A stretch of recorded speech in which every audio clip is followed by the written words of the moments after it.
Today we're about to form the Kingdom of Men and the Isles. It's one of the hardest kingdoms to form in Ck3 and also the rarest. Rare because it's stuck behind a paywall in the form of the Northern Lords DLC, and it costs $13. So unless you have some money to throw around, you probably won't be able to form this kingdom. But since I have it, I might as well do it. First of all, I'm gonna create a custom character. The reason being, the requirements to take the decision are very strict. I'll get into the details in just a few seconds, but for now, I'll be back after creating the custom character. 20 minutes later. Here is my player character for this challenge. As you can see, his name is Dan Struger. He's only 16 years old and already prepared to pillage and plunder, cause we'll be doing that a lot. His traits are engineered to maximize prestige gain. His education trait, character trait, and congenital traits all grant him prestige one way or another. With that being said, let's embark on our adventure to form a kingdom that very few can. Here we are on our tiny little island with just a single tribal holding. I don't have a single counselor, and the priest that I do have does not endorse me. That's because I'm a non-Christian ruler on a Christian land, so nobody wants to follow me unless I pay them. So pay them is what I'm gonna do. On the bright side, now my counselors are likely to be decent compared to the ones we normally get at the beginning as a count. Also, since I'm of Norse Asatru faith, I can choose a personal deity. But since none of them boost prestige gain, I'll think about it later. By now, you must be tired of hearing me go on and on about prestige. Well, those of you who don't know, let me show you why it matters so much. These are the things we'll get once we form the kingdom, and these are the things we need to have before we can form the kingdom. As you can see, we need to be a legendary figure, which is quite hard to reach as a count. On top of that, since we're tribal, men-at-arms cost prestige instead of gold, making it even harder to gain prestige. You also must have the Viking trait. This is a trait that you can get after you lead at least 20 raids. Point to note that just raiding isn't enough, you must lead those raids. After 20 raids, there is a 20% chance of a random event popping up that announces that people fear you and all that good stuff, and you're officially a certified Viking. More on that later. For the time being, I'll select my education focus and go for the first raid.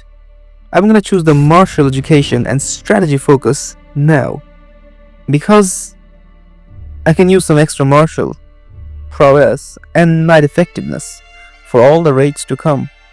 Later, I'll switch to the Majesty focus and go all the way to the August trait for even more prestige, which will, in turn, get me even better men-at-arms. Next, I'll get an alliance with Halfdan Whiteshirt, who is a son of Ragnar. Since everyone is raiding each other, having Halfdan as an ally means he won't raid me, because if he does, I won't be able to defend myself against it. On top of that, if I join his wars and help him win, I'll get more prestige. Now that the champions have started showing up, I can recruit them and appoint them as counselors. This is what I meant when I said I'm likely to get decent ones. With all the uncool stuff out of the way, it's about time we go and do something fun. By that, I mean go on our first raid. Obviously, I'll be the one leading it. Now, where to go? It doesn't matter where I raid, as long as I'm raiding somebody.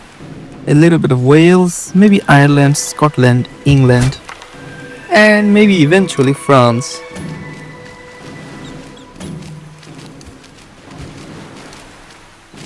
Also, if you like the video so far, please consider hitting the like button. And if you were to hit the subscribe button, that would be legendary.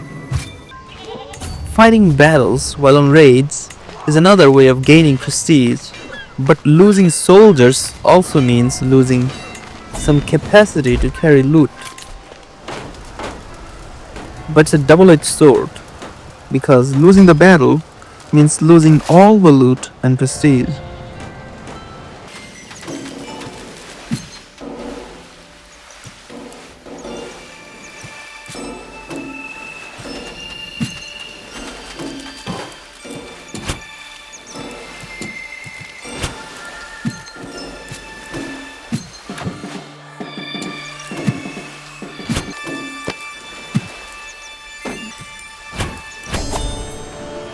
With that, the first raid is done. I'll keep on raiding until I become a certified Viking. 8 years later. It's the year 875. 8 years have passed since the beginning of my reign. All my constant pillaging and plundering has brought me to this point. For years, I have swept out on devastating raids, bringing the full fury of Odin to a trembling world. For surely, if he disapproved, he would have struck me down by now, no? Instead, my household sleeps surrounded by the stolen fineries of foreign rulers, and exotic slaves warm my bed. Truly, noble and peasant alike quail at my approach, and parents silence their crying child with the threat that I'll visit. Let them weep at my name, for I am their doom.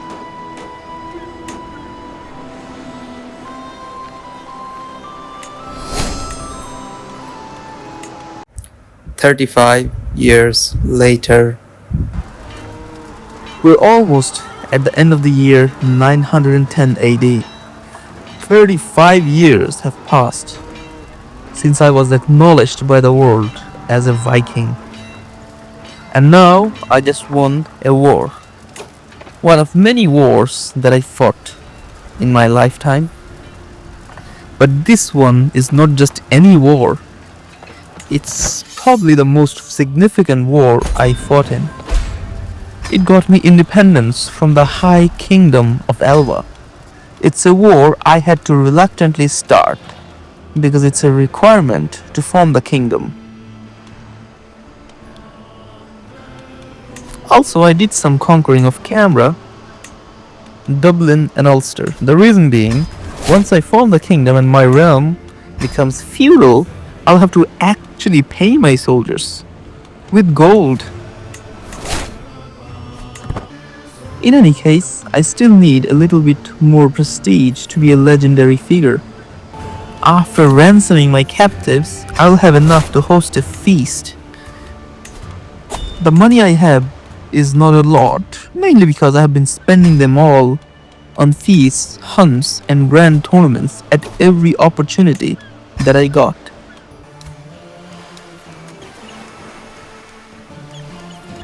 I'll even invite the High King as the guest of honor for my feast because I want him to know that we're still cool. 6 months later. The feast has finally started. Some random events will pop up, doesn't matter what they say and what happens. I'm gonna choose the option that gives me prestige. And we're done. I'm finally a legendary figure. That means there's only one thing left to do. Elevate the kingdom of men and the isles to infamy and immortality.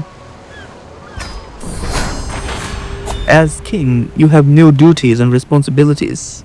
You will now be expected to regularly hold court, solving the disputes of the realm and letting your courtiers take part in your daily routines, says Sinak, who is looking sternly at me in a direct, almost lecturing way. Perhaps there is also some surprise in his eyes. He starts to unfold a beautiful banner bearing the emblem of House Stroger. One of the ways in which the world will now judge your rule is by how you adorn and care for your royal court. I've taken the liberty to have this made as a gift to mark the beginning of your royal tenure. He presents me with the banners of my dynasty and my house. Good job. As for holding court, my subjects will see their king when their king wants them to see their king. For years, I have plied the waterways of the world, reading, raiding, and raising. I've stolen more gold than most kings will ever see. And my name is cursed from the Irish Sea to Cathay. I am, without question, the most infamous man alive, scourge of the seas, and have poured my loot and reputation into the heavy settling and fortification of the Isle of Man. People across the world decry me as the most evil pirate that they have ever heard of, but they have heard of me. That's a Jack Sparrow reference right there.